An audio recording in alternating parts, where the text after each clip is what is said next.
Have you ever noticed this strange gap between what you planned and what stayed with you? You said it was nothing. You said it was casual. You said you were clear about it. And yet, weeks later, your sleep is off. Your focus slips. Your phone feels heavier in your hand. Here's the uncomfortable question. If it was really nothing, why is it still taking up space in your body? Most adults don't walk into these situations confused. They walk confident. They've listened to podcasts. They know the language, boundaries, attachment styles, emotional availability. They believe clarity equals control. So when something physical happens, the story is already written. This is just fun. This won't affect me. I know how to detach. And at first, it seems true. Life keeps moving. Work gets done. Texts are casual. No promises are made. Then something small shifts. You reread messages. You notice tone. You wait longer than you expected for replies. Nothing dramatic, quiet bound pull. And that's when the confusion starts. Because intellectually, you're fine, but something underneath you isn't listening. Here's the first truth people don't like to say out loud.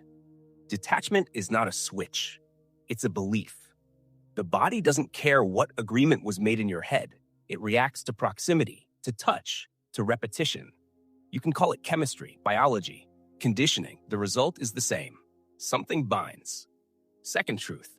People who believe in use and move on usually don't notice how much energy they're already spending. Checking, comparing, replaying.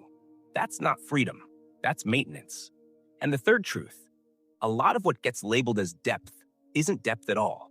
It's loss of leverage. It's when walking away starts to feel harder than staying.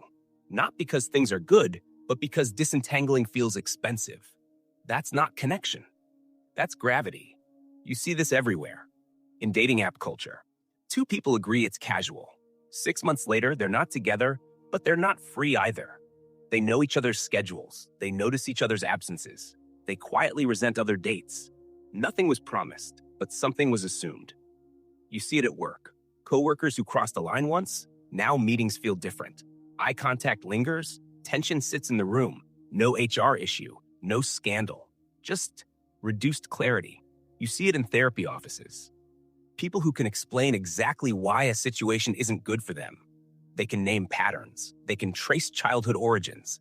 And still, their body pulls them back. Not because they're unaware, but because awareness doesn't cancel attachment. You see it in burnout.